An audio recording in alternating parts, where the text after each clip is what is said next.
na babayaran ng buyer.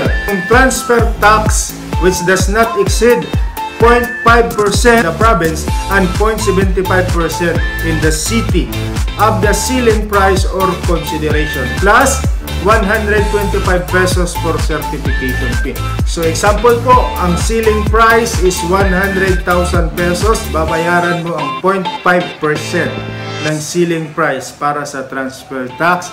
Ito po ay 500 pesos plus 125 pesos for certification payment. And ang deadline nito, it is within 60 days from the execution of sale or notarization, whichever is earlier. Mga taxes na babayaran ng buyer is the registration fee based on the table of values. Mga taxes na babayaran ng buyer, yung 12% value added tax of the property if it is an ordinary assets of the seller.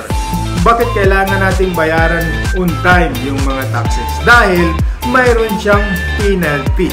Kapag tinago mo lang ang documents after the execution or notarization of the documents, mag-a-accumulate yan ng penalty.